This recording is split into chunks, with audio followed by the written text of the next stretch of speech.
You're a fool.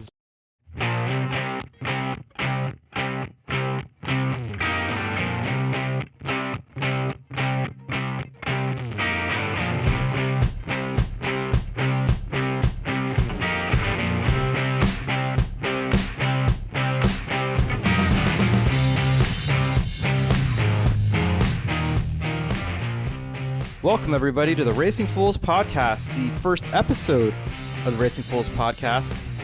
I'm Charlie Seungtai, and joining me is the full low-budget TV team of Jeffrey Best and Tommy Mason. It is. I'm gonna be honest with you, Tommy. This is the first time I actually figured out how to pronounce Charlie's last name. Oh, really? Yeah, like. Well, if you never heard it, then yeah. If you never heard it, then there's no way you would know. So. It's scary. I thought there was an L in there, man. So to be fair, it is scary looking, and I did the same thing you did, Jeffrey, until he said it out loud. And then if you read it, it's really not that bad because it's Seung Tai. Yeah, it's not nearly. But you know what they do in the Christmas party, Tommy? What do they do? And you'll get a kick out of this, Jeffrey. When they get to my name, they look at my name and they just say, Charlie from Mav TV. They don't even try. They just know. Or sometimes they just do like Prince, just one name, just Charlie, and then they know. It's don't me. even bother. So you're gonna have to take a provisional on that last name. I'm still getting used to the missing R in his first name. Charlie, yeah. Gets Charlie. that a lot. I've been around Charlie when he's been asked, "What's your name?" My name is Charlie. Oh, hey, Charlie. and Charlie just goes on like he said it right. There's no point. It's a moot point. It's a lost cause. Right. Yeah. So we are here on this first episode of this podcast, and man, oh man. So the interesting thing, we kind of all brainstormed, the three of us, about how, we've kind of done some test ones that are on YouTube if you want to hear us really fail. But we figured, you know what, we'll just kind of be like NASCAR and start at the opening part of their season, and we'll just go on and discuss NASCAR and what we're doing on low budget TV. And lo and behold, we had probably one of the most interesting season openers for all divisions, including the Cup Series, and I feel like have a lot of topics. Yeah, I guess we'll briefly start with the duels, and then go to trucks, Xfinity, and then, of course, the 500. So what did you guys think of the duels? I thought it was pretty competitive. Well, I thought the duels really kind of set the precedent. Obviously, we had the clash the week or a couple days earlier, and just about everybody who was in the race and out of the race was like, well, don't use this as what to expect to see for the rest of the week. So the duels are always kind of that opener, that first glance into what we can expect from the 500. And I was impressed, actually, with the racing. It was, we had some good double file stuff there. We had jockeying for position. We had drama in regards to some unfortunate wrecks for some unfortunate drivers. There were a lot of highlights, I guess you could say, that came out of those duels. So that was kind of a good lead-in to the rest of the weekend. One of the things that I touched on was how great the race, like normally, I feel like leading into every duel, it's which race is going to be the chaotic one, which race is going to follow up and be the calm one. Now, I just explained, usually race 1 is a chaotic one, race 2 is a calm one. They were both action-packed. I mean, they were, like you said, Jeffrey, they were side-by-side duking it out. Bump drafting gone wrong, pit stops gone wrong, and I mean, in those two races alone, we saw really the beginnings of what we would see all of Daytona 500. Yeah, because last year after the duels, everybody was afraid, because it was pretty much single file, and they were all worried that the 500 was going to be like that. Obviously, it wasn't, but this year, that's not what happened. I mean, even the second duel, we saw a great pass for lead with a couple laps to go, and when we weren't really sure if that was going to happen, but they were able to pass, they were able to make moves, and that was refreshing to see. Definitely. I think we're on to some very exciting plate racing, even though there's no plates in these cars anymore, because the moves are just so drastic. And, what we saw all of that Thursday, and then even the Friday, the Saturday, and then, of course, Monday for the Cup Series, we saw a lot of intense racing all 3 days. Now, were you guys shocked, though, that the incident that took out Suarez, how the Fords didn't even know that they were pitting until turn 4? I was shocked personally just by the lack of communication. It is the first, you could technically say it's the first points race of, the year. There are points on the line. So you're going to work out some of those issues. Obviously, Penske has had a lot of movement with the teams this year.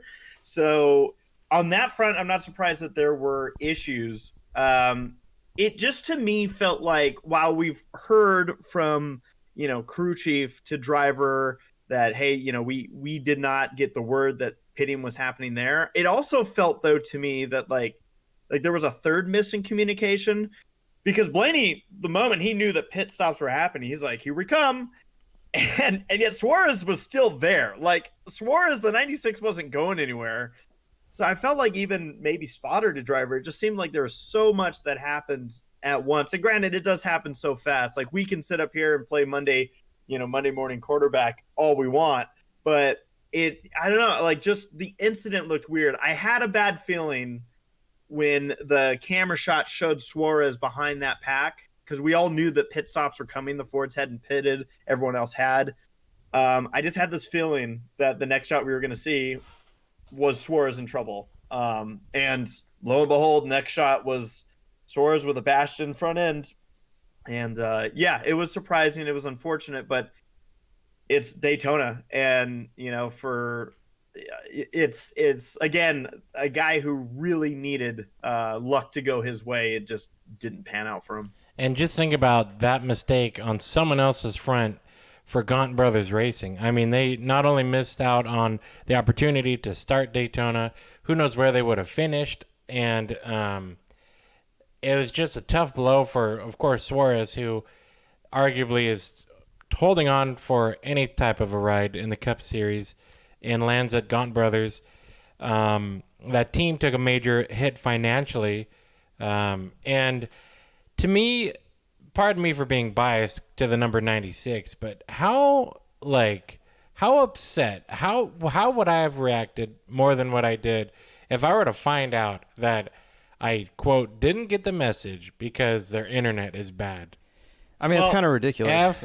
F-A-L-E is what I got to say. Look, all I'm saying is that the 96s I've seen on track always look like they have no internet connection. Hey, right? Wait a minute. Easy now. Because for those that don't know, as you mentioned, Tommy, you're biased. Tommy drives a 96 car. I'll drive a 00 from time to time. For those that don't know, us on the low-budget TV side, we're also very well affiliated with Irwindale Speedway down in Southern California.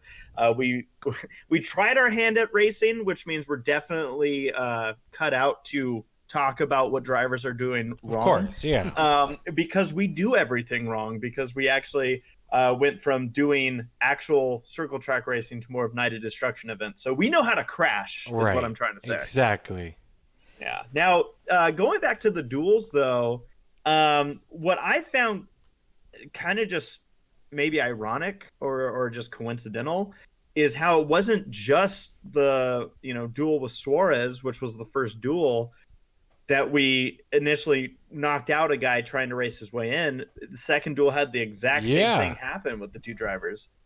That was very interesting, and I feel like that it was a bum deal for both teams, but I feel like it wasn't a mechanical issue. It wasn't anything more than wrong place, right time, still being in the fight for starting the Daytona 500. And you got mixed up in other people's doings, but also the second duel, they were literally side by side for laps trying to determine placings.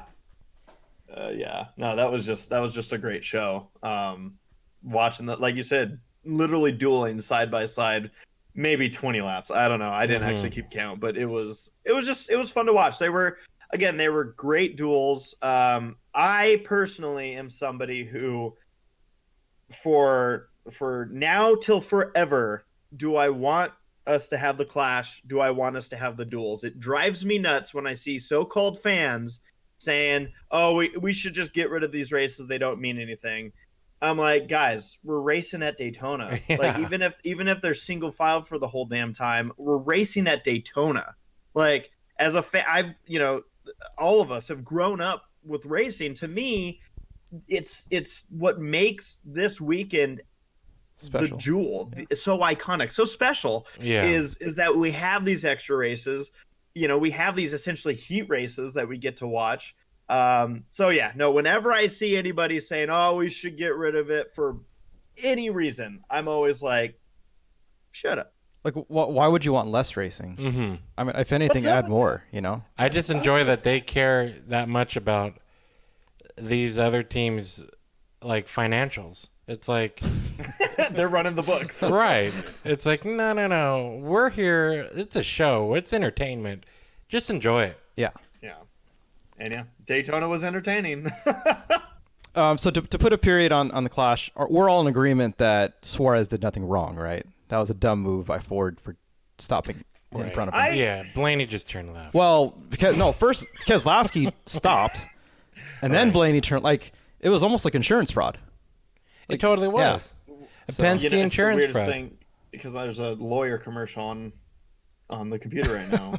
It's just Yeah. going by. I'm not fully on the Suarez did nothing wrong bit, and when I say Suarez, it means everybody around that 96 car, spotter, crew chief, driver. Yeah, there was a catalytic fail on everybody's end. Yeah. Yeah, because on their part, like it was basically how they say it takes two to tango, or two people to cause a wreck. In some cases, Tommy's found a lot of ways where one person's. Well, I don't know. In iRacing yesterday, Joel, I think Joel has proved that you only need one person. But continue. True. But it's just with Suarez in that situation, I just feel like they were in a spot at that time where they were in pretty good shape. They were ahead of the driver they had to beat to that also wasn't locked in. And then they also, I'm trying to recall where everything was lining up with the third car involved, which was Haley. But essentially that was just, hey, let's survive through this bit right here. And for him to be that tight to a pack of cars that everybody watching the race knew these guys are going to pit at some point. It just felt like there was an additional miss with information there for Suarez. Like he even said, I had no idea they were coming in. They didn't even really indicate anything. Well, they didn't either. So right. Well, and this is, again, it's what's so weird to me about the communication side is everyone's acting like, oh, they were instant messaging, for the Fords, like on when to pit. But why? At that point, everyone else had pitted, so I don't get why they couldn't have just over the radio said, all right, guys, we're coming in on this lap. It would have had no effect on what anyone else was going to do at that point. So it's just weird. okay. Well, unfortunately for Suarez, but hopefully they could rebound the next race in Vegas. Let's move along to the truck race, which was absolutely bonkers. It was crazy. That was a race. It was a truck race. Truck race at Daytona. I mean. Yep. That was a Daytona truck race. I mean, you had Ty on his roof. You had, the typical road course racing down the straightaways in a draft. I mean, you had it all in that race. Jordan Anderson. Yeah, and you had a photo finish. Man. Whew. Yeah, you did. I remember. Finish? Yeah, I remember right before they wadded up, when they were 3 wide. I remember telling my dad, like, there's no way this is gonna last. And literally, like 2 corners later, like, oh, there's the big one. Right. So, to be fair, it lasted 2 more corners than I ever thought it was going to. Mhm. Also. True. Like no, the racing was phenomenal. There were, and again, this division has a ton. I don't know the number, but there are it was a decent sized field of inexperience that was in this race. And it did poke through a couple times where, we saw incidents take place. One of it was Angela Ruck, who I got to give Angela credit in that 0-0 machine, not being biased or anything. But like I said, my 0-0. With Angela, I was actually very impressed because that truck had, it was, I think, the second slowest truck in qualifying, maybe. It just way off the pace. And with the team and whatnot, not totally, it's a Rayum truck. It's not a truck that you'd expect to get the pole at Daytona, but man, when she was in that pack laps before that she wrecked, I was like, man, Angela's going for it. She was putting the nose to trucks, getting them out of the way. It eventually bit her in the end and caused a wreck, but I got to give my props. I thought that up until the wreck, she was really showing stuff that I didn't expect to see from that truck in that race. Yeah, she was running in the top 10 for quite a while, so it wasn't like she was there for a lap or two. She was mixing it up, and she did get a shout out on the TV show too, I believe. So it was very impressive to see that. Unfortunately, it didn't end well for her, and that was the first. Well, not the first, but that was one of the few, one of the crashes before the big one. Mm-hmm. Right. Well, and to mention also in that race or in that wreck, I don't think that enough people have given credit to the 28 truck doing his fire duty. Right. I mean, that was splendid amount of work. When you have a fire truck in the race and they're the ones to put cause the fire, right? Cause the fire.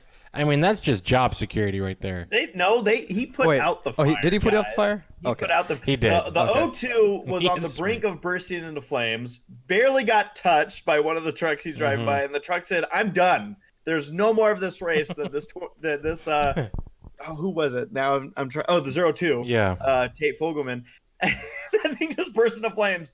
Like I'm not convinced that truck wasn't going to do that anyways coming out of turn 4. Yeah, I could have just done that at any moment, but then, it's a tough break because I feel like that truck race, and this does happen quite a bit, at least with ARCA and trucks. I feel like you've got more low budgets in the field, and never do I enjoy watching people crash. Full disclaimer there, of course. You hear this with every type of entertainment show, but forget all that. It's just a bummer when the teams that don't have any money to begin with are all wadded up in the same wreck. And that we saw a lot of within the truck series.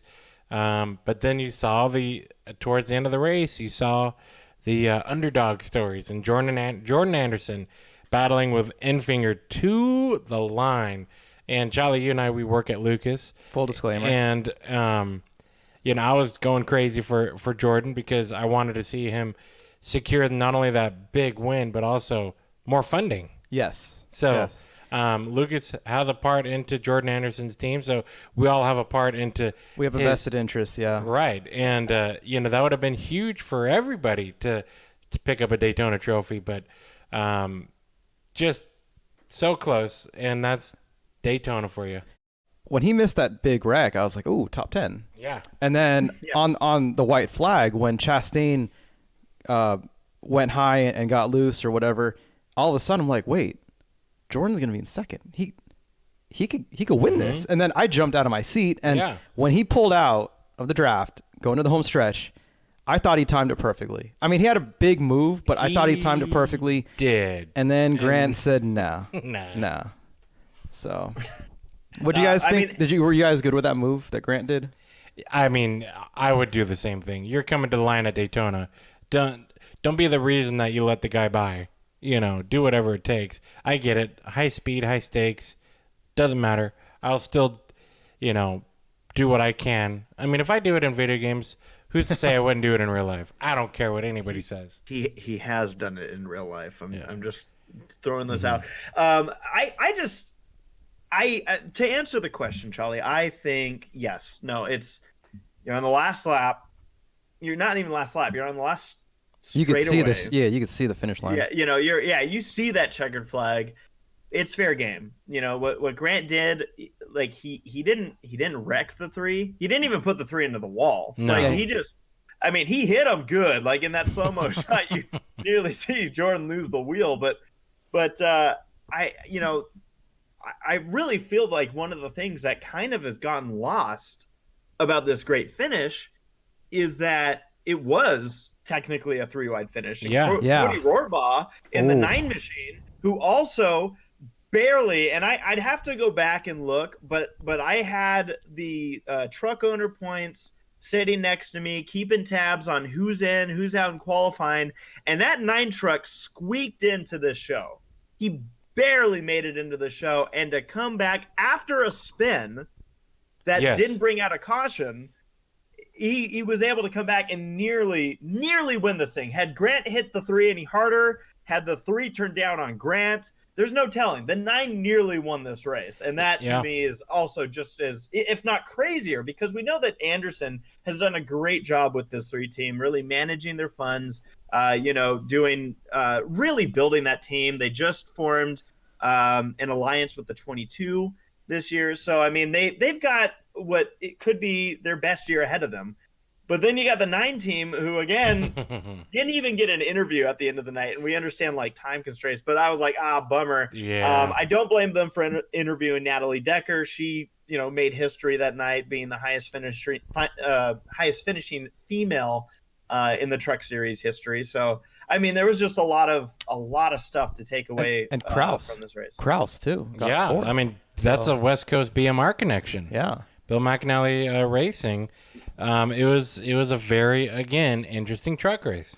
Yeah, and don't forget, Kraus had his issue, I think, in the first stage. He was the first one who had to hit pit road because they had a tire going down. So. Exactly. So, I mean, a lot of comebacks, a lot of underdog stories, an incredible finish. Ty Majeski, who's won the Winter Showdown out at Irwindale. Let me try that again. Ty Majeski, who won the Winter Showdown out at Kern, who finished without lights and then had victory lane celebration under the lights. Man, you're just not going to let that go, huh? No, it was just a tough, unfortunate thing. But Ty, who's won in California, was upside down in Florida. So now's the question. Has the curse of the 60 Roush Xfinity team that shut down followed Ty Majeski, or is Ty the one who cursed the 60 car? Sorry, Ty. that guy's got some terrible luck. Right. Like if he's in a late model, all right, bring it on. But it just seems like he just has not caught a break. It's weird because I mean in the top series, he has so much to prove because he's got the speed and the talent and everything else, but literally sometimes the wheels fall off or didn't he get screwed at Snowball? Right. Yeah, random things happen. But then, he'll win ARCA races. Yeah. So it's just like what the heck? But I mean, he won half the races that he entered in ARCA last year. So 3 out of 6. Mm-hmm. And then the truck, you're like, okay, so you got that confidence going into Daytona, and then you're upside down. So tough break, but just hang in there, Ty. If I got any recommendation for you, hang in there. You worst case, we got a skid plate car at our window. Now there's one other kind of big storyline actually from the truck race that didn't even involve the race. In qualifying, both of the Nemecheks missing the show, and it kind of really, I feel like all 3 top NASCAR divisions had storylines from qualifying. Suarez missing the 500, both of the Nemecheks missing the truck race, and they're not entered for at least the next race, Vegas. So people are wondering, perhaps that had something to do with it. Maybe they were already planning on cutting back, but that's got to be a pretty big blow to that team that's been kind of struggling the last year. I mean, and with John Hunter doing his busy year, you would think maybe they'd at least have Joe come out, but that I didn't know that they weren't entered. And again, missing Daytona, you miss out even just by not being on the starting grid. You miss out on a good starting pay. So that there was on that same note, the 66 in the Cup Series. I think they reported during the 500 that team, if they didn't make the 500, was going to shut down. Right. Yeah. And that happens a lot with small teams and big races, whether it's Daytona, NASCAR, even the Indy 500 and IndyCar. You got these low budget teams that put every penny they have to try to make the race. And if they make it, they're good. But if they don't make it, they're done. Just makes you appreciate Del McCowart even more after all the attempts that he made at Daytona. Delma. So. He pulled it off like. Oh, he did a few times. Once, only a maybe, few times. But what was his saying, Tommy? I mean, ain't never won a race, but never lost the party. Something to that effect. So Delma, just look up Delma Cowart on YouTube. That's all you need. That's all you ever need.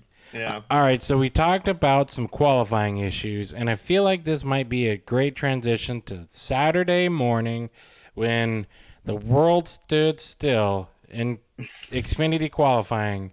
I know what you're getting to, Tommy. I was just as surprised as you were that, Colin Garrett and Tommy Joe Martins did not make the race. I mean, to think about all the competition that they had, but they did not make the field with two of arguably the most feared lately plate or super speedway. That's who you're getting at. One guy burned his whole damn car down after qualifying because he was so upset. He was ensuring a backup car. Yeah, the colleague cars having issues. Allmendinger and Chastain, who the last time this group was running a restrictor plate race, at one point they were basically in charge of the pack. Right.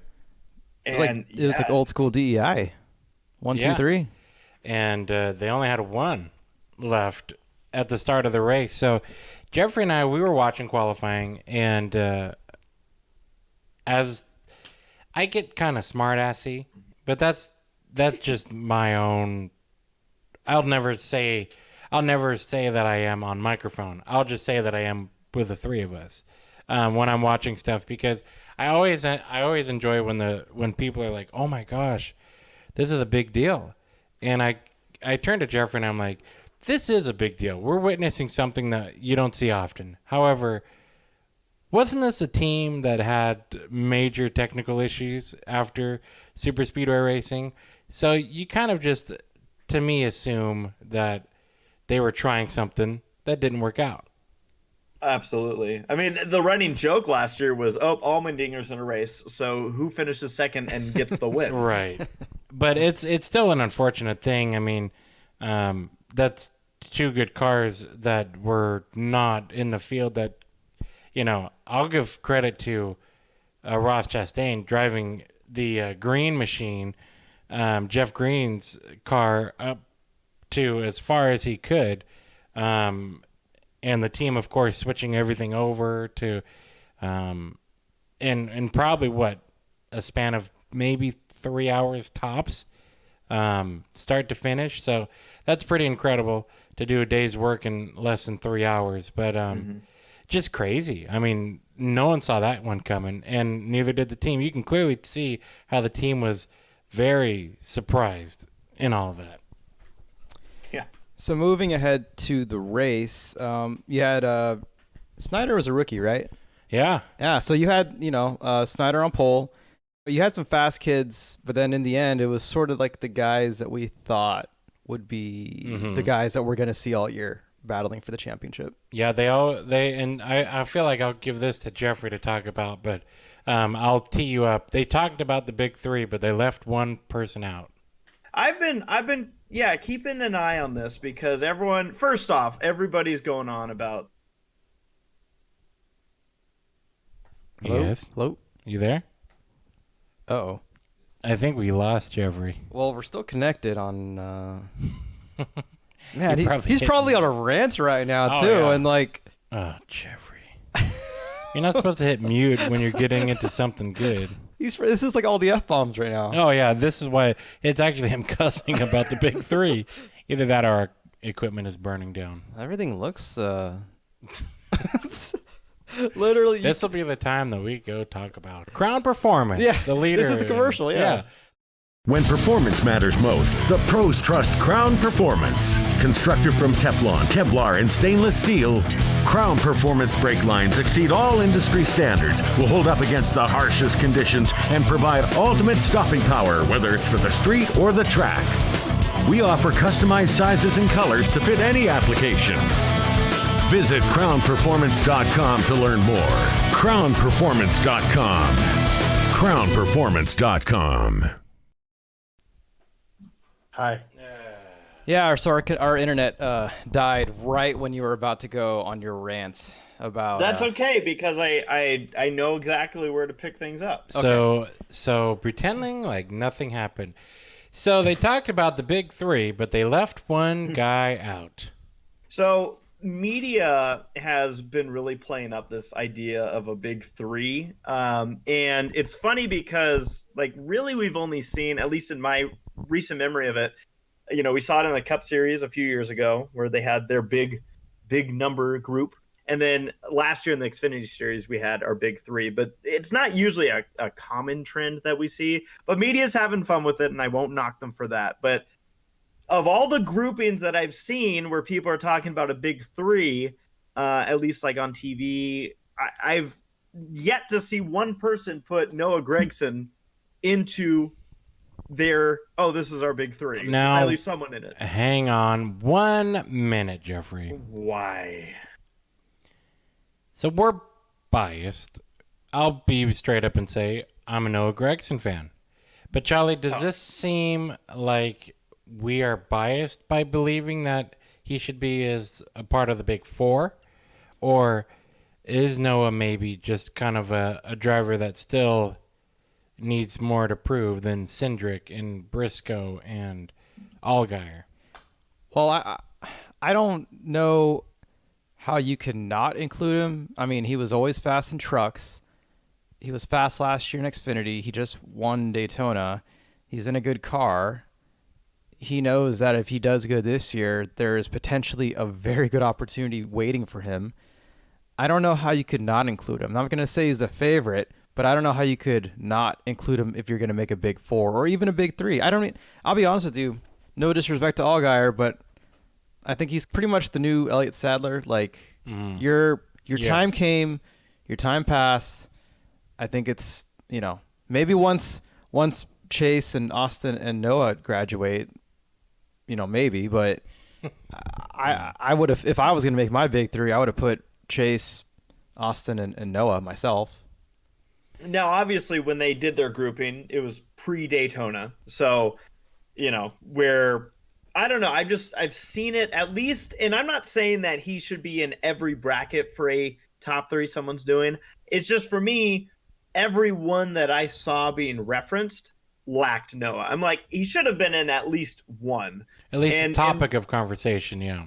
Well, and here's the deal, is that you look back to last year, his first full season in the Xfinity Series, and what did he do? He nearly went the entire season without a DNF, without a single. He did end up getting one, but of all these drivers, if we said of the four drivers in this topic of Allgaier, Cindric, Briscoe, Gragson, he completed more laps than any of them. So what Noah's got for him is he's got the laps now. He essentially competed with Briscoe for the Rookie of the Year, and Cindric, is also a young driver and all this. But he's good at getting his car to the finish. What we saw at the end of last year is that he was also really picking it up. So I'm not saying that Briscoe and Cindric and Allgaier shouldn't even be part of the conversation. I'm just saying that if I were going to guess who could potentially be the four at Phoenix this year, which I have to get used to not saying Homestead, is I could see that maybe being the four by numbers, not necessarily. And that's one of the beauties of the chase. And we could get into this topic another time. But whenever I see people complain about the chase or say, "Oh, it's just a crapshoot," or "Oh, we didn't get the champion we deserved," the way I see it is that the 4 drivers that make it to the championship race are basically like, that's your goal, is to get yourself to that race. Whatever happens in that race, obviously whoever it is will want to win the championship. But I feel like to get to that race, people are acting like, oh, well, it's just luck. And there's so much that involves the full season and each grouping of the stages that get these drivers to that final race that is so crucial. And I love it. I've been a fan of NASCAR since as long as I can remember. You could say 88. Well, I probably missed most of that season, but 89 when I was, 4 months old. I was loving it. It's just, I've been around. Like, it's not like, oh, I just got into this 5 years ago and I love the chase because it's all I've ever known. To me, this adds such a high element. And, I've only a couple times seen a driver that I'm specifically rooting for make it all the way to earning the championship in any kind of chase format. But to me, it's so much fun seeing this play out throughout the year. There's, wins count for bonus. But I really like the format that they have right now. Maybe some tweaks to it, but nothing that I feel really needs. I enjoy the stages as well. To me, it feels like we kind of added heat races to racing. So I just wanted to go on that rant real quick since I was ranting about other things. There that is. But back to the Xfinity race. Like you said, Tommy, we've actually been able to interact with Noah more than a good number of the drivers in the field. I was very proud of him on Saturday. No, we watched that race together, and we were both standing, jumping, pissing off your neighbor down below, and that was incredible. I mean, he just ran such a great race, and they talked about how he had spent so much time with Dale Jr., and that definitely helps because you can see he looked more confident in that race, the entire race.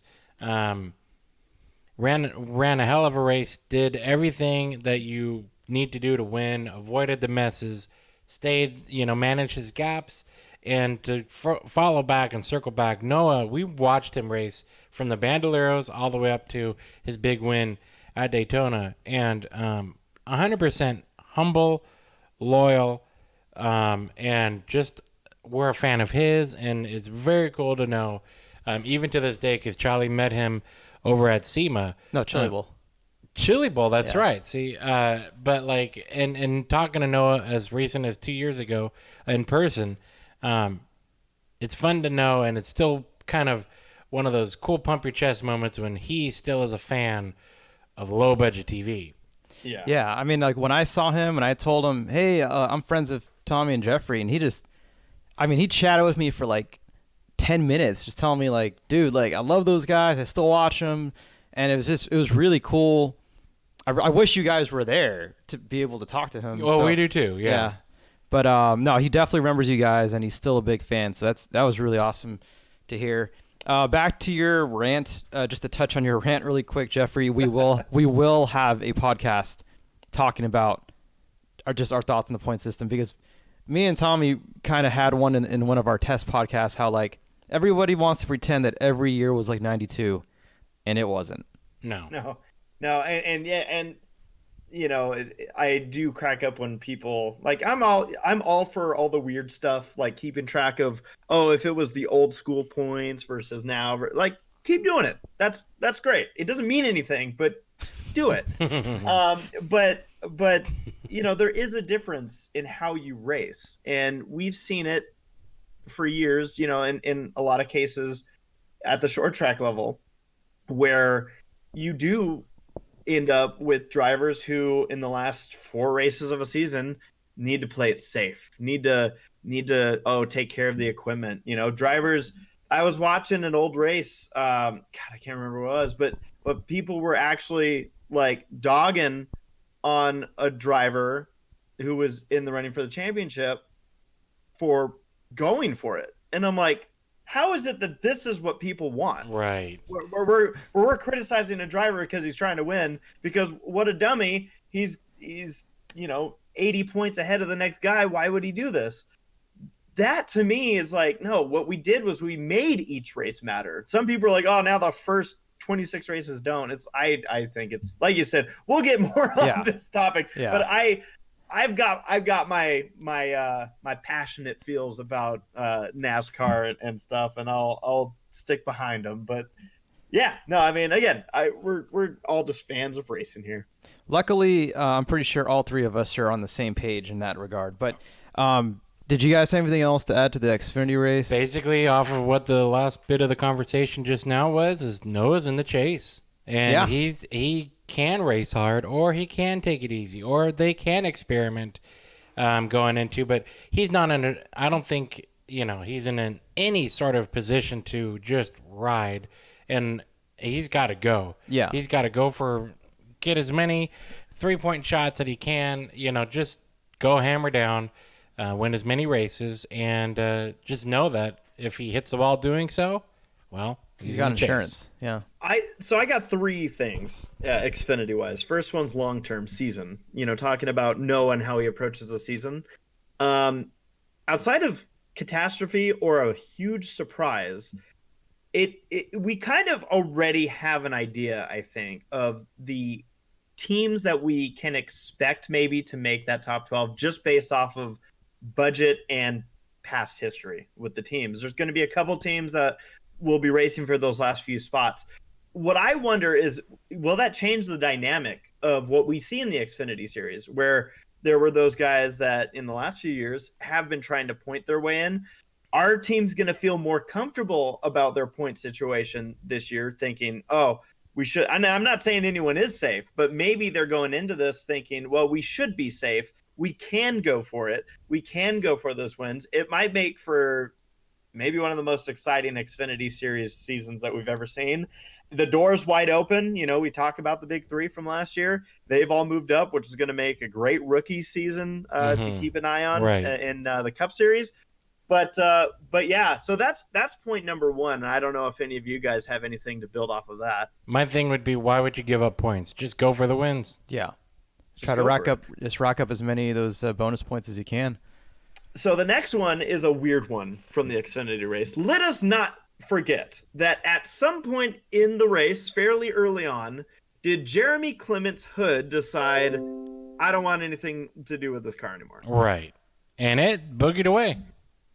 That was weird looking. That was talked about a lot on Twitter. It was very unusual. And the fact that Jeremy mentioned that he watched his crew guys double checking, triple checking everything. I mean, you pay so much attention to that front end, you're not going to let hood pins fly off easily. But I feel like there's something catastrophic in that front end. Speculation, of course, that bump drafting weakened everything structurally, but perhaps he was one of the few cases of the weekend. So who knows? He just needs to repair that repairable vehicle. Yep. There you go. And then the last topic, at least I feel big topic from this Xfinity race, part of it happened before the race, and then the results is the second half of it, is going back to talking about Timmy Hill. That 66 team incurred a huge penalty before the race. I believe it was a L2 maybe? There's so many L's, but I think it was a 50-point penalty, $50,000 penalty, and apparently what Carl Long is saying happened is that they sent the nose to the paint shop, and they're like, "Oh, we're gonna buff this out and add some Bondo here," and NASCAR's like, "What the hell's this, Carl?" And Carl's like, "What the hell's that?" Yeah, I don't know. Carl Long, dude, talk about a guy that. It feels like every 7 years something really bad happens to Carl Long. From motors to Bondo. At least he's picking the cheaper of the option. It's just still costing him a lot of money. Right. So that team, though, comes back to finish third in this Xfinity race. So a great rebound for Hill and that team. They didn't have, the Daytona 500 finish that they wanted, but But yeah, that had to at least be on a boost with all the other troubles that surrounded them that weekend. That hey, shout out a low budget team getting it up there, and he even led one lap. That's right. Wasn't their crew chief having to watch from like he wasn't allowed in the garage area or something, so he had to watch like from where the haulers Yeah, were? I think he's out for a few weeks or a lot of weeks. Oh, I think you're right. Yeah. So the internet seemed to have worked for them. Yeah. low budget, not on the internet though. So Right. I did have two other things I remembered. Number one, were you guys surprised in the Allgaier incident or the Allgaier crash that he wasn't able to? That was another weird one. This is what I love about Speed Weeks is the weird stuff that you go, what the hell? That was weird.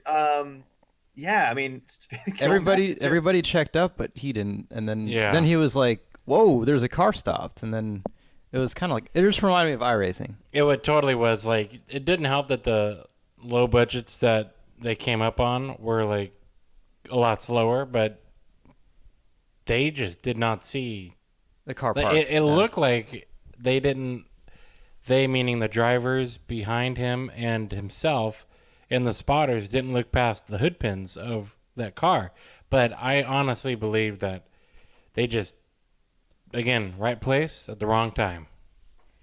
And also, I believe Haley was around in that area too. So Allgaier might have had to deal with that as well. Mm-hmm. Yeah. But it did, like you said, comparing it to an iRacing wreck, it just looked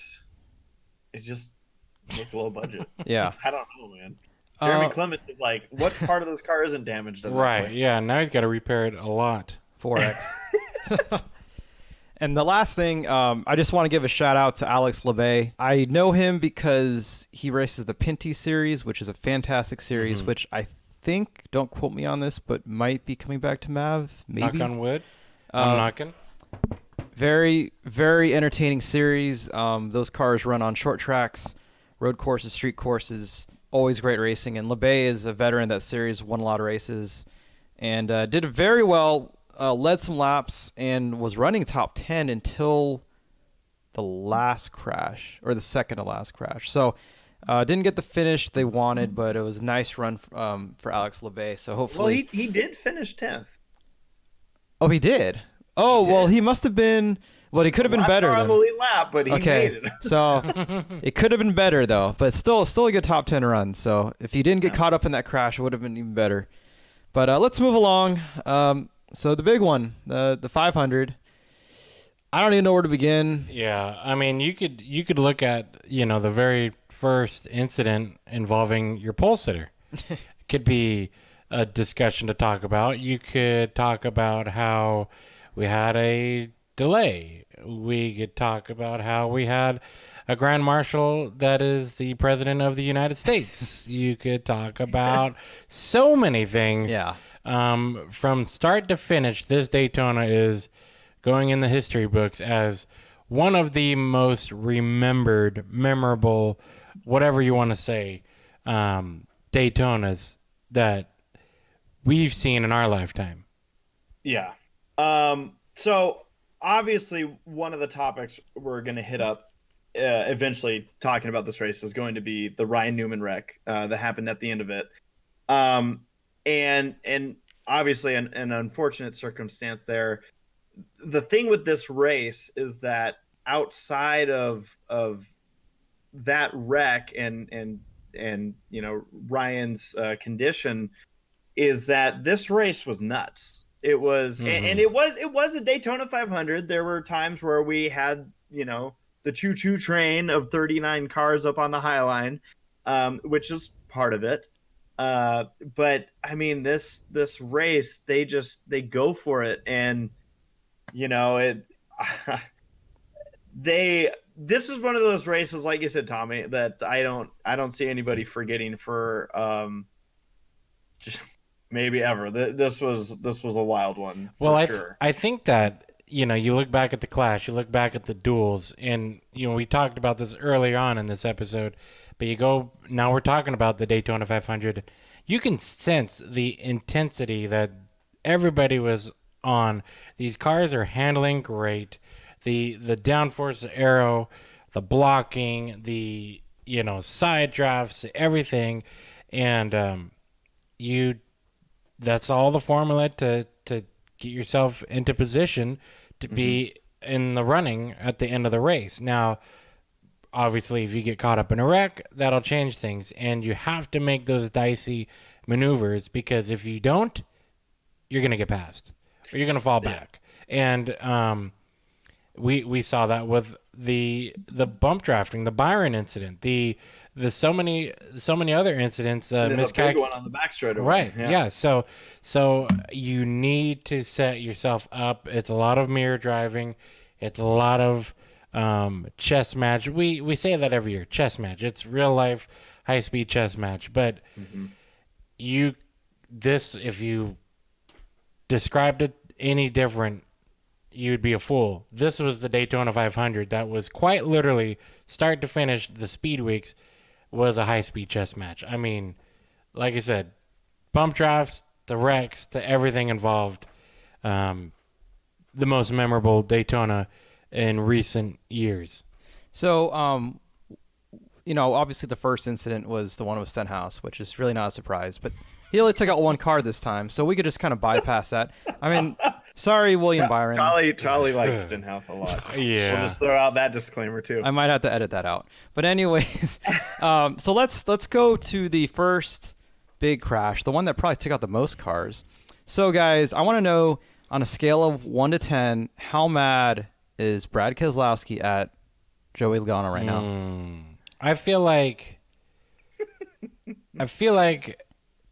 disappointed might be the word. You know when your dad said, "I'm not mad, I'm disappointed." Somebody around you, coworkers, whatever. I'm not mad, I'm disappointed. That hurts worse. I mean, that stings the most, doesn't it? Look, Mom, I'm sorry. All right, just you could have done better.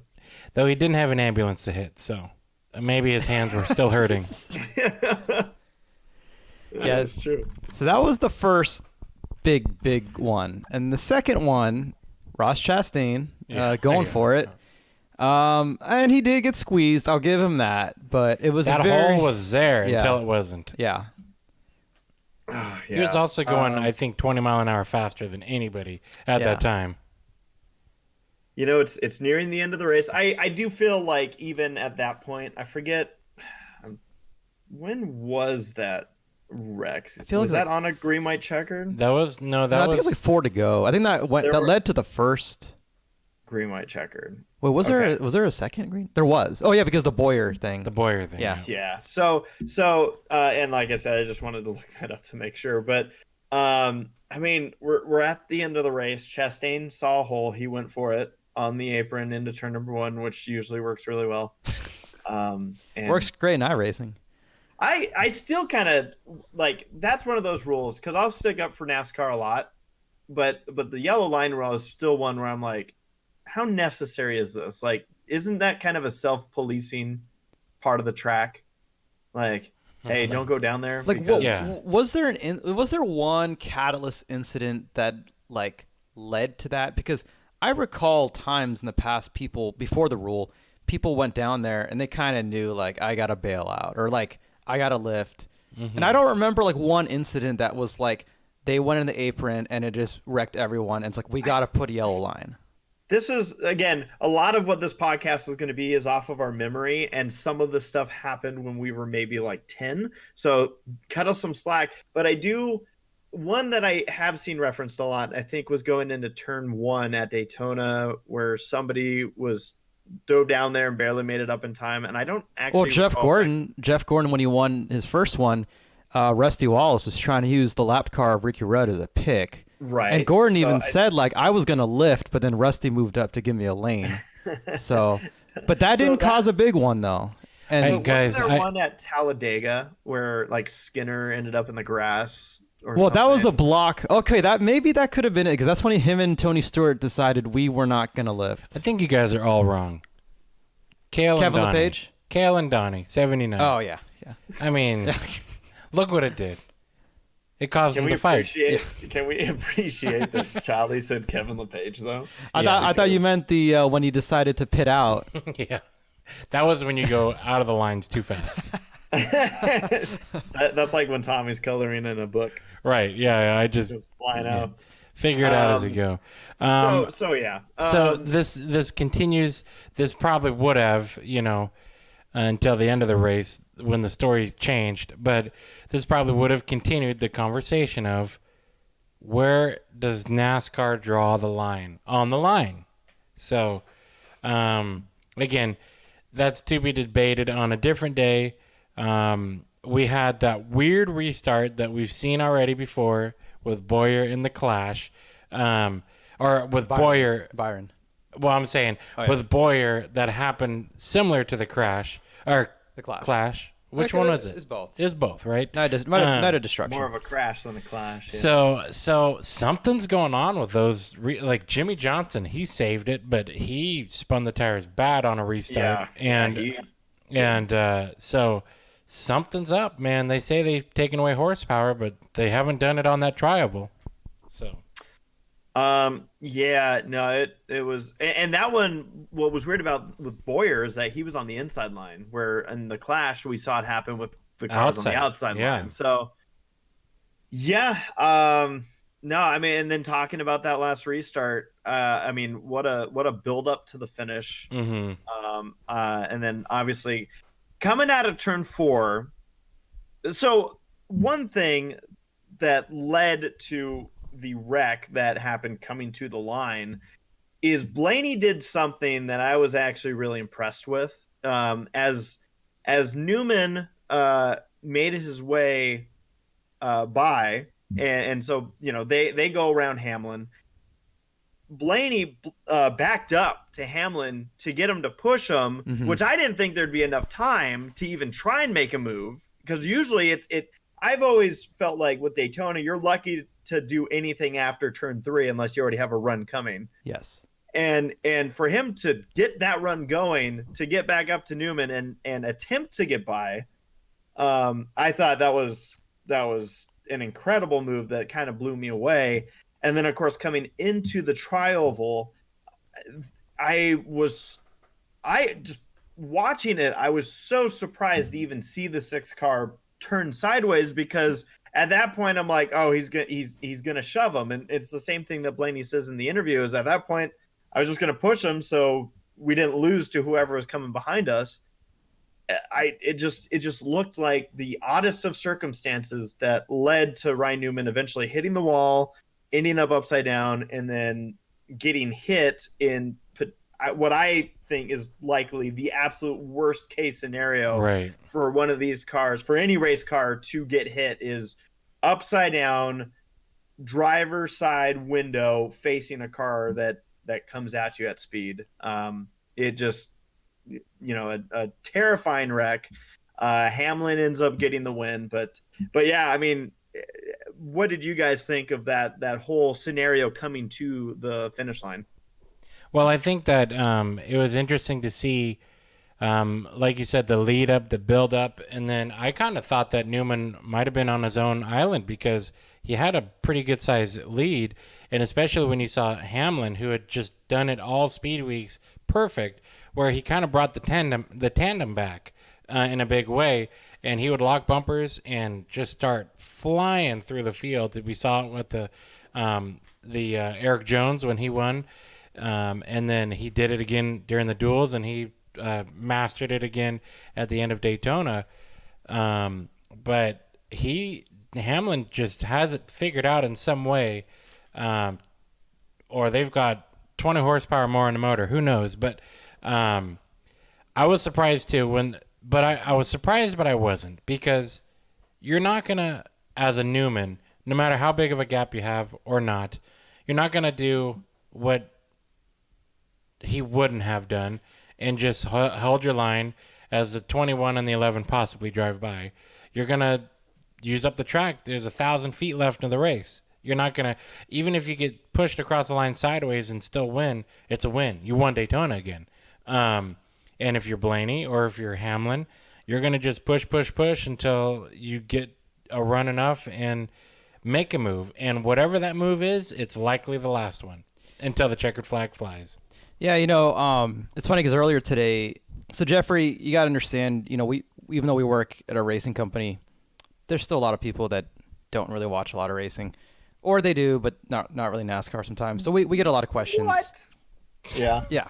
Well, you don't work with us, so but so one of our coworkers asked us today, like, what did we think about it? Obviously, like, how long of a conversation do you want? But in the end, the way the rules are, these cars get big runs, and if you're the leader, you're gonna block, and if you're in second, you're not gonna lift. And Blaney tried. He went high, he got blocked high. He went low, he got blocked low. It's like, and you're out of where do you go? You're out of options. So yeah. I mean, in the end, they're all trying to win, and I still can't believe, that A, Hamlin missed Newman's car, and right. B, he was able to side draft Blaney and pass him they were already in the tri-oval. Yeah. And he did he had to avoid a car, Fast and the Furious style, and then side draft and still won the race. Yeah, I'm telling you, man, he's got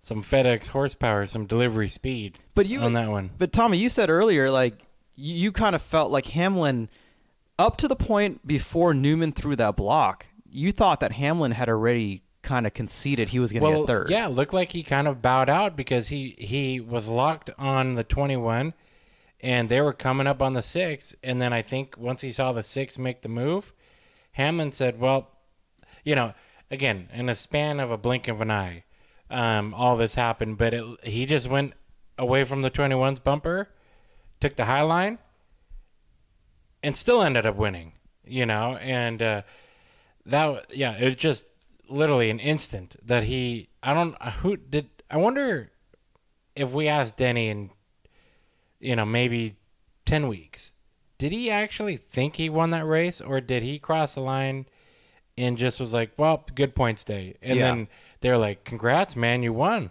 Yeah. So there's a lot going on at once. Right, exactly. I mean, who really knows? But yeah, I mean, that was a total freak incident that the worst possible thing could have happened, and it did.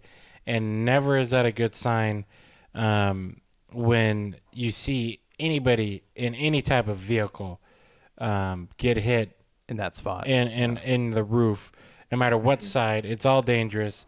And just, still pulling for Ryan and still thinking of even all the others that are involved, because it shakes up everybody. I mean, the three of us, we were shaking pretty hard, much like everybody else. But we weren't involved. We were just watching from thousands of miles away on a TV. Yeah. So, just an incredible outcome so far that we've seen with Ryan Newman's prognosis, and just continuing to hope for the best. And does anything change at Daytona? I want to say that if it does, I'm not surprised, but I don't care to knee jerk anything. Yeah. Let's we've got a long way till Talladega, and I'm sure there might be other people who are just like, my God, how could you say that? And I don't know. Like, I think that we've got something really exciting to watch. And do we want to see what happen? Of course not.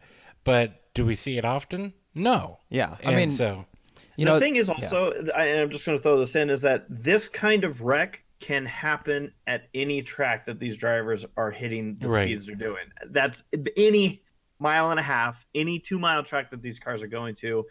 This kind of freak accident, like you said, Tommy, because really what made it as bad as it was the oncoming traffic afterwards. The end result made it worse. Yeah. Right. And Charlie, you were going to say something? Oh yeah. So back to sort of, the general public outcry that really doesn't follow racing or know much about racing, and they think, oh, they're going too fast, we need to slow them down. But like, you're not really solving any problems, because you're still going to be in a pack. Mm-hmm. The cars are still going to get airborne. And like, if he didn't get hit in the roof / driver side, he would have been fine, but he happened to get hit. Like you said, there's only one spot that is the absolute worst spot, and that was it. And slowing them down is not going to do anything. It's not going to No. help, you know. Well, and plus, it's one of those wrecks where, it's again, there's so much circumstance around it that it's hard to pinpoint. It's not like the car just lifted off the ground, like, oh, the roof flaps didn't do their job. Correct. Type of thing. He hit the wall and then it rotated. Right.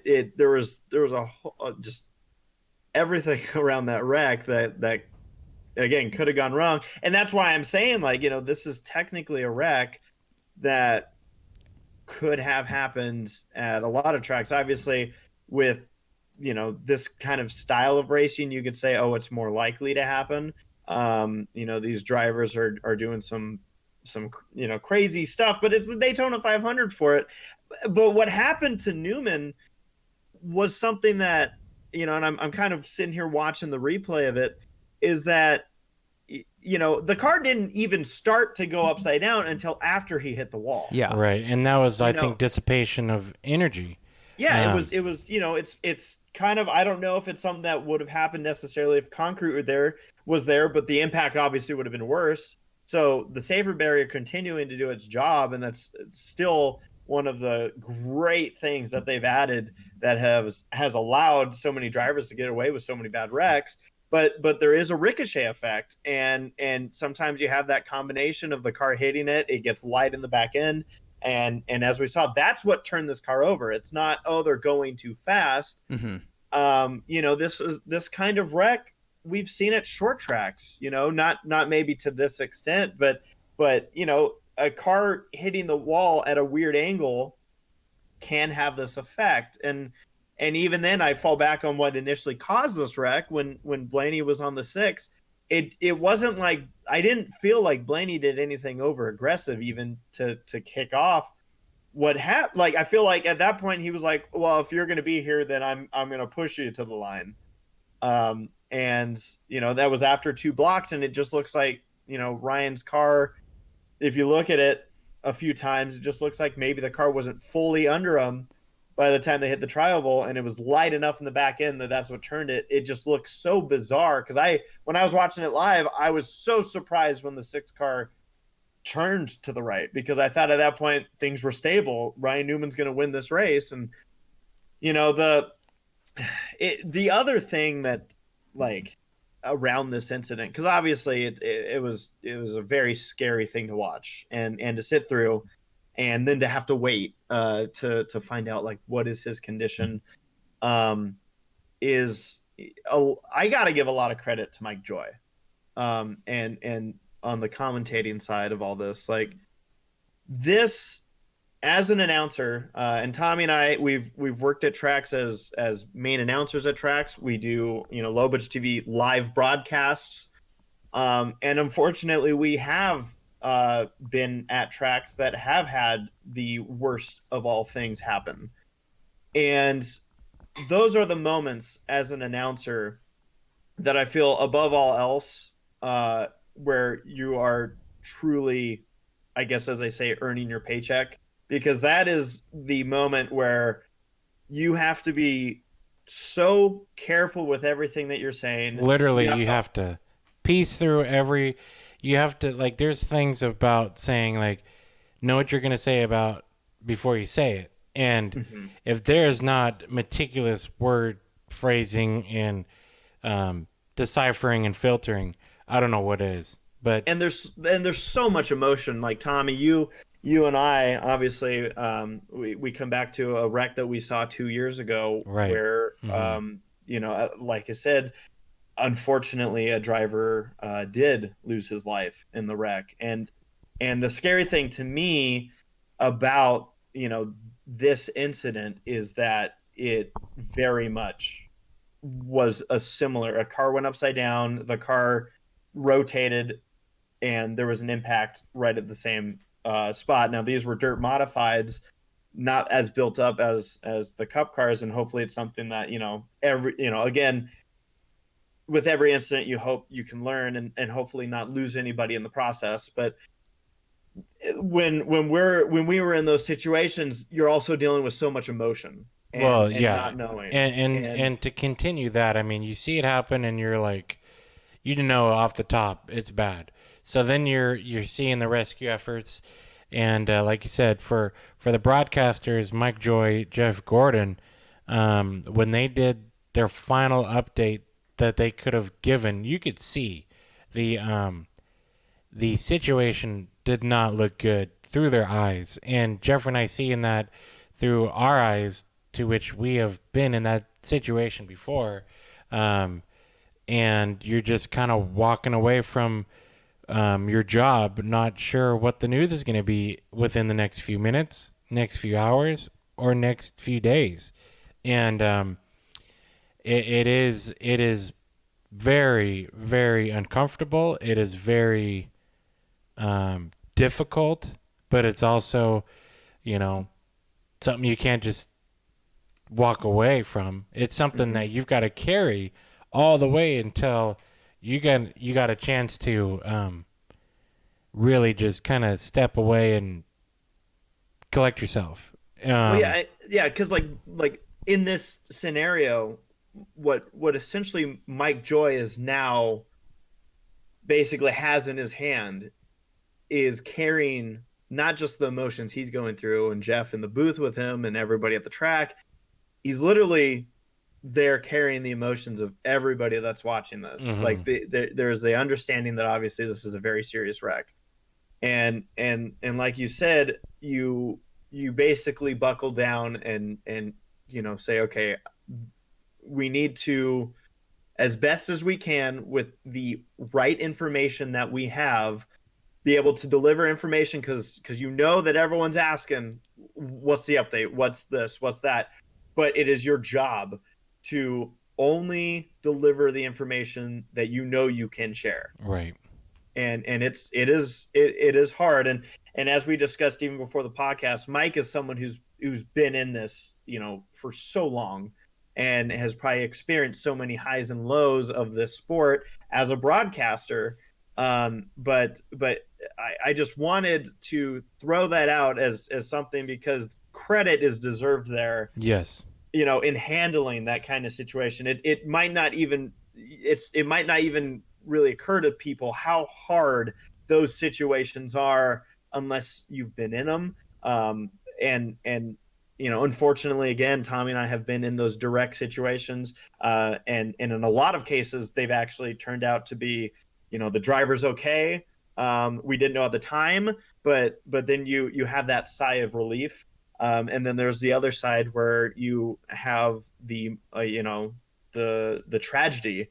And racing is a dangerous sport. And, for reference of this podcast, we are recording this on February 18th, and the latest update from Ryan Newman is that he has been conscious and awake and speaking with his family and doctors, as reported by Roush Fenway Racing.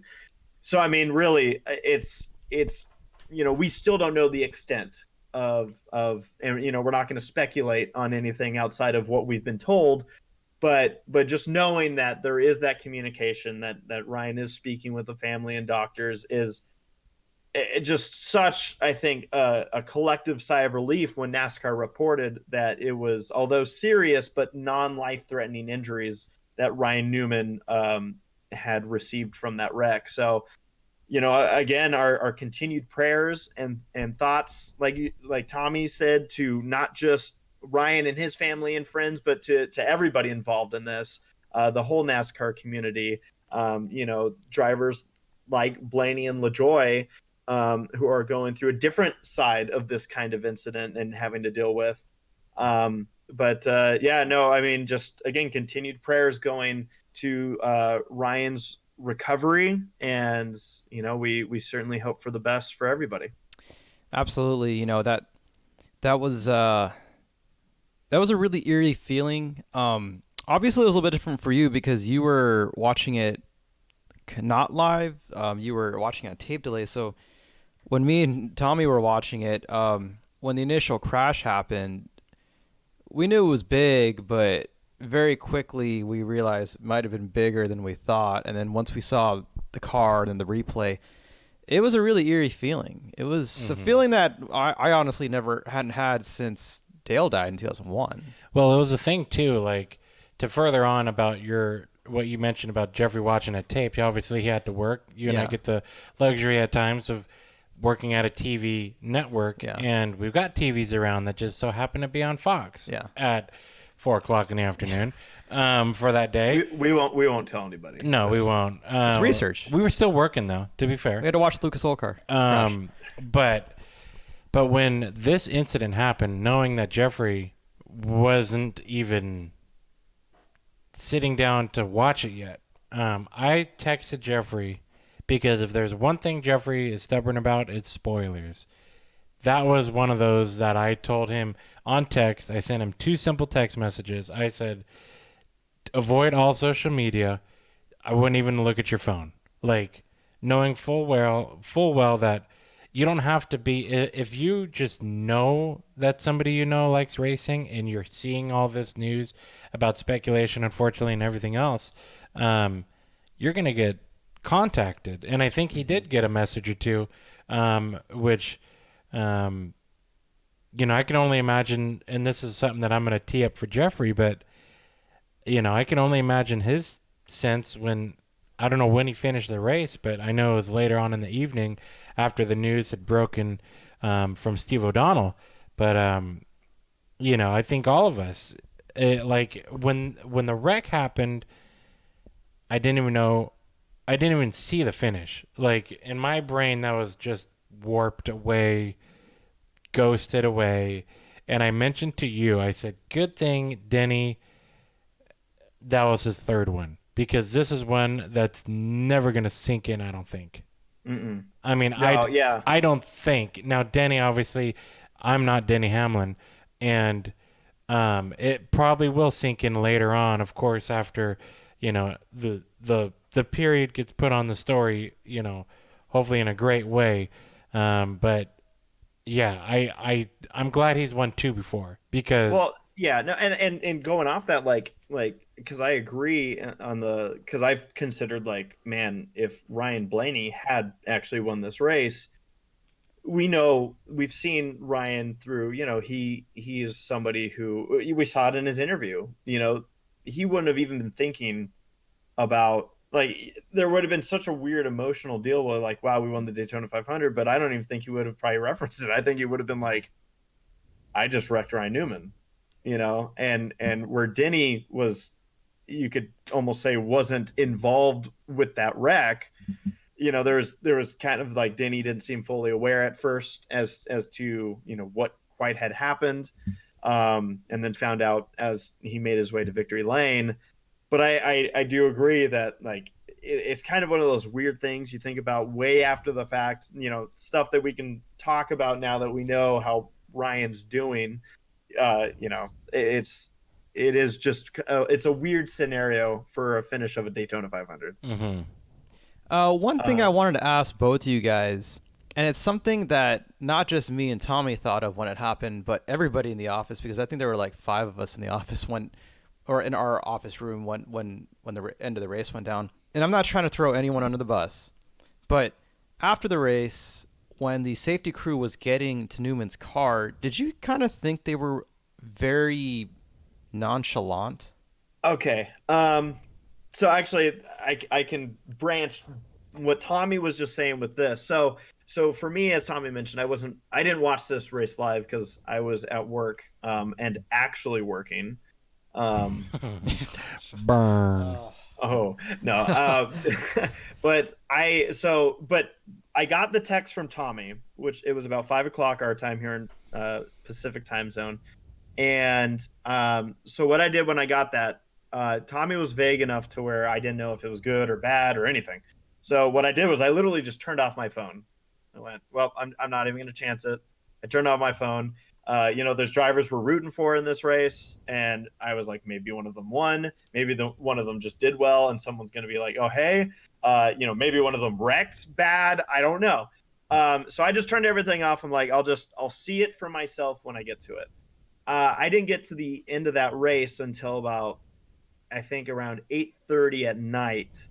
watching through everything. I don't fast forward. I'll watch a race all the way through, minus commercials. I even watch when commercials are playing, but they're doing their side by side stuff. And so yeah, for me, like you said, the difference of how we all experienced this situation is that for me, I didn't have to wait as long as you guys did to find out Ryan's condition. But where I was in a genuine state of is that when I saw the wreck happen, and I saw it as it was happening, like as the wreck, I didn't have to wait for the replay before I went, that was bad. That was really bad. And I'll sometimes sit here and yell at my TV about certain things. And what I was yelling at my TV about as the car was sitting there is I'm like, is anyone going to get to this car? Like, come on. Like my wife heard me in the other room yelling at the TV. Cause I was just like, where's the fire truck? And I don't know. To me, I did feel like, and like you said, this isn't necessarily like calling anyone out. It's also a product of a wreck like this. I think it's emotion. Yeah, I think it's emotional driven because you witness that and I mean, you kind of hope that Ryan Newman just, eventually that car slides in front of the infield care center to where they can just like, oh, perfect, drive through rescue. But I'm sure if somebody were to time it, it was probably a span of a very acceptable time. But eternity went by when all you saw was, of course, a zoomed-in car with, fluid leaking out. Who knows what that was? You just hope that it wasn't fuel, and if it was, my God, how lucky was he on that one, too? But it just, I feel like that was emotionally driven, and who's to say? I mean, with that shot that they were giving us, there might have been another 10 cars still finishing the race at the time. You can't just roll out and hope that no one's gonna not run over debris or something. So well, and I think also from the shot, like I'm watching it right here right now. So cars are crossing the line, Newman's car sliding. Before this car even gets to a stop, you can see the fire and safety vehicles are on their way. Right. Because I think I'm watching it here. The car's just now stopping. And yeah, I mean, like they're on their way. Like you said, there's emotion behind it as a viewer, where what you're seeing is time changes in certain situations. Race car drivers will reference when things go in slow motion for them. And yeah, like you see this, and like Tommy said, is you almost just want this car to just, it's already there at in the infield care center. Like, okay, cool, we're here, check up on the driver. But yeah, no, I mean, going back to it, like, when I saw this wreck, and again, how much this wreck reminded me of one that we saw 2 years ago. I was dreading checking in because there was a news came on after the race here on the Pacific time zone on Fox. And so what I did was I fast forwarded through that thinking, okay, they might have an update of something. And their only thing that they added to everything we saw on the broadcast is that they put up black tarps to remove them. Right. So at this point, I'm like, well, that's not helping how I'm feeling about this, because I don't recall the last time they held up tarps to remove a driver. Like that's not in my memory bank. If it has been something that they've done in NASCAR. And so now I'm like, oh man, I was dreading looking online, and I did. And when I saw the report that he was in serious but non-life threatening condition, I was like, thank God. Right. Like, just again, this was an unbelievable wreck. And you always hope in wrecks like these that, on a small scale, way below everything else, because obviously, the family and we're talking Ryan's life, all that aside, is that you always want this to be something that Ryan himself can look back and be like, dang, Yeah, like, right. and because again, this was just insane. This Daytona 500 ended on an insane note. And again, just as far as everything goes for, everybody on Monday night was a Ryan Newman fan. Mm-hmm. We're all Ryan Newman fans right now, rooting for him, and certainly just hope that his he's set up and able to have a full recovery, and yeah, again, Ryan Newman fans. So I've said everything I needed to say about the topic, but I will say one last thing. My closing statement is, I hope that there's already in the works some scientific report / movie, video, YouTube, like, I don't know, but like with legit information. I really hope that we can look into the science of all this at some point. And, we're already in shock and awe of how amazing these race cars are built and how safe they are and everything. But if there is not one testament, I mean, this is it. This is check mark to the T. And, I mean, I hope that this car, the way it sits now, and there's a likely chance that nobody will ever see it. But if there is, I hope they can put it in the Hall of Fame and let, just playing on 24-hour loop, a 30-minute special about the science of how this all worked out. Because to me, it's incredible. And I think that it is to so many other people. That's my closing statement. I mean, it's pretty amazing. Like, what was it, Weatherly that was killed at Riverside? Mm-hmm. Yeah, and it's like, I think, like, man, like, we've come a long way from that type of impact to, like, Ryan Newman could survive a car crashing into his windshield, So, it was a huge relief when we got the news that it was non-life threatening. Obviously, we still have no idea at this point what that means, but he's alive, and at this point, we'll take it. So, definitely a crazy, crazy way to cap off 2020 Speed Weeks. Let's look ahead to the Western Swing. You got Vegas, Fontana, Phoenix. Any thoughts, guys? I think Vegas. My thoughts on Vegas is I'm gonna be curious to see the mood. I'm gonna be curious to see how we really start the season. I'm gonna see who and where the players and the racers stack up and the teams and everything, because again, Daytona fantasy race, Talladega fantasy race, whatever. Now we're gonna start the season, and this is a great way to start it, I feel like, because you get all the different tracks that you're gonna really get to see. And I feel like Vegas is the only track that I've ever been to where I have seen a UPS truck driving through the desert to deliver mail. That's what I got on that track. 100%. I like Tommy said, like, one thing that I'll always treasure and love about Daytona being the opening race of the year is that it is a crapshoot. It is non-indicative of anything of how the season's going to go. It is crazy. It opens up the door for any and every team that's in that race. And where things are going to really kick into gear outside of just the overall championship and where do teams stack up is also going to be the rookie of the year. Where is Reddick compared to Christopher Bell? How is Cole Custer going to do?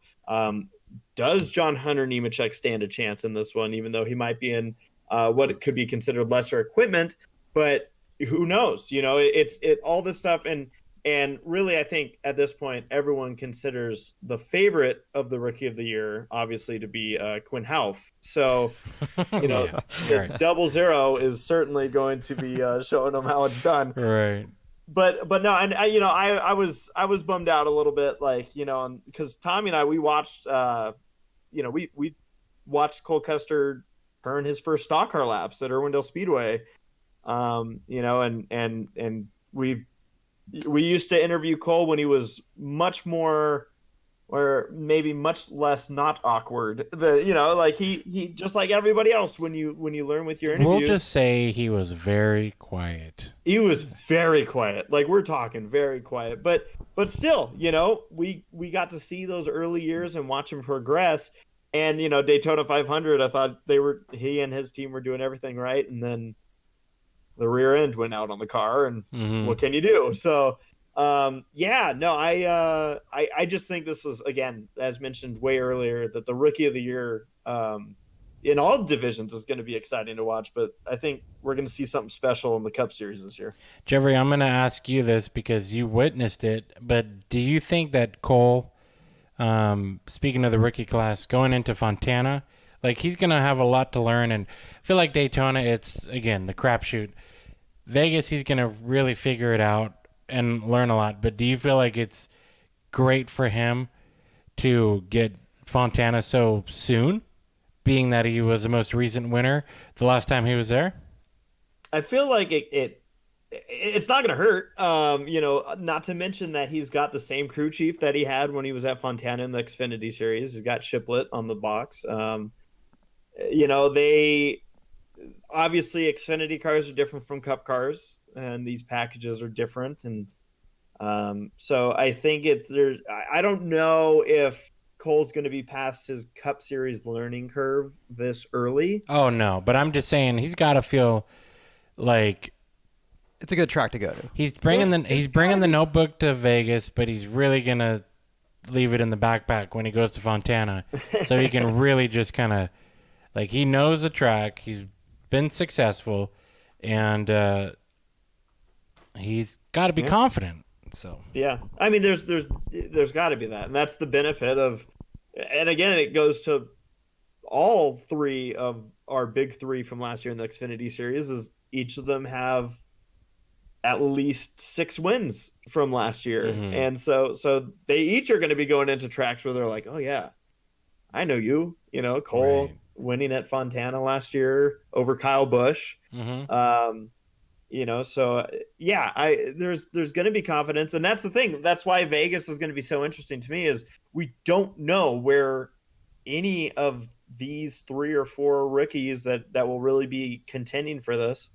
Brendan Poole's not out of it yet. Quinn Houff is still there, but I think those will be more miracle runs if they are involved in this Rookie of the Year battle. But yeah, this is going to be kind of the telling year as far as where are things. Same with Christopher Bell's team with this alliance. I feel like ramped up alliance with Joe Gibbs. Is it a 5th Joe Gibbs car basically, or is there still going to be a little bit behind on things? We don't know. There's so many things to answer just in that group, and we're talking about a 10th of the field for Vegas. All I got to say is that when we've gone to Vegas, we have experienced, 2 major things. There's almost 2 things, 3 things that you can count on in Vegas. There's going to be gambling, there's going to be wind, and there's going to be drunk people on Fremont Street. And if I'm there, I will be snoring. Yes. Tommy and wind equals the loudest noise I've ever heard a human being make in my life.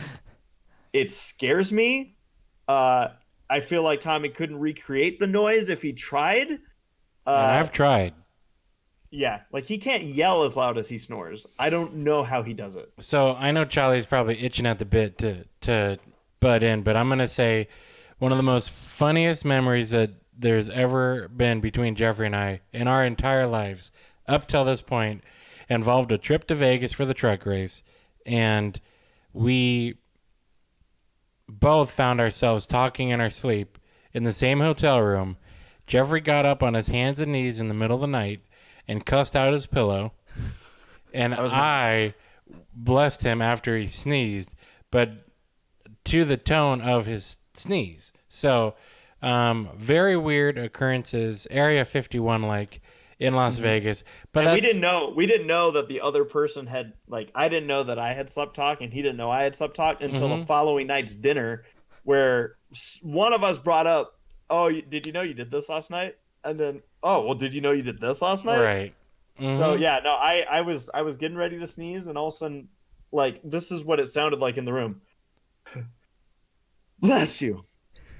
And I was like, wow. And then Tommy, without missing a beat, just goes, okay, let's go to bed. Yep. I'm like, that was weird. And what did I say, Tommy? I said you said I was. I woke up to you talking, making noise. So I looked over, and he was on his hands and knees in bed, facing his pillow. And what was on my head? He had his his NASCAR scanner headset. Not sure why. Maybe to block out my snoring. Likely. Definitely to block out your snoring. And I wake up and I look over on all fours, and he's facing his pillow saying, "This is bullshit. This is shit." It was, apparently. And yeah, like you said, about 10 hour later is when we figured out we were both talking in our sleep. Fontana is going to be fun. We're going to all three try to be there. I know that's the goal. So we're going to be fresh from that race. And that's going to be fun. We like to cheat a little bit when we go to Fontana. We buy the AAA discounted seats, which are normally at the very bottom row next to nothing. And during the race, we just walk around up at the top of the grandstands, find a seat, and if you don't try that, you're a fool. Because are we really sharing our secrets on this podcast? Yeah, we're informative. We're informative. Oh, great. Well, I was gonna say because what we do is we didn't actually do it last year. Tommy wasn't there because you were doing something that weekend. I think I was getting married. Was that it? Pick that weekend to do that. Yeah. But Jeffrey, we did find some very interesting fans. Yes, and wasn't there a driver that they didn't like or really liked or something? Really liked, and I thought that they were going to jump off the rails. So yeah, wow, yeah, these guys were doing backflips, but they were also intoxicated and have never done backflips before. So that's actually, I was going to say why Charlie and I did not leave our seats. It was way too entertaining. Yeah. Yeah. You had two forms of entertainment. And then Jeffrey, what do we got on Phoenix? That was a race where, so my story is on Phoenix to end the West Coast swing. My dad used to work for a friend of his. They sold Goodyear tires for the Southwest Tour and at the time, Winston West teams. And they would run in conjunction with Phoenix. So my mom and I, would get practically infield VIP passes. So we would stake our spot over in the infield of turns number 1 and 2, which are now 3 and 4. And I've seen probably 3 or 4 cup races from that location. I was there. I was a huge fan of the Goodyear Bridge in turn 4 at the time. And I've once stopped an entire row of people because we were walking over the bridge as they were starting happy hour. And at the time, me, all of 4 years old, I didn't know what a schedule was. I just knew that I heard race cars as I was halfway through the bridge. And they were like plywood flooring with a gap, maybe a 1 inch or so gap. And so I just heard the cars coming, and I saw that I could see a gap, and I laid down on my stomach, looked through the gap, and saw the cars zooming underneath me. And everybody in that bridge or tunnel had to stop because of me. So your domino effect. Yeah. And Jeffrey, what do you got? Well, Phoenix is one, and I imagine we're probably going to have our next podcast around Phoenix because I feel like we got a lot of stories. You sure including do. That Tommy and I actually have worked at Phoenix in the media room, yes. and there's a lot of juice that we can get into, and I almost want to save that for we're saving it. I feel like that's a whole podcast. I feel like you you practically ended this one with a tease. Yeah. Cliffhang 'em, man, cliffhang 'em. So yeah, no, I mean, 2020 is upon us, and so is this podcast because we're just a bunch of racing fools. Perfectly ended. So I got nothing. Yeah. Speechless. That's what you are.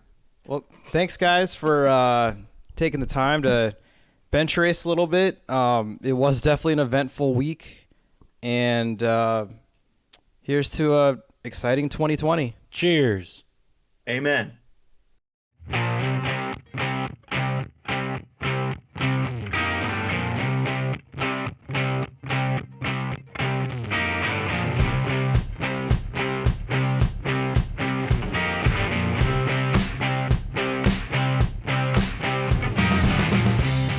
The Racing Foolz podcast is produced by TQ Media House in association with Low Budget TV.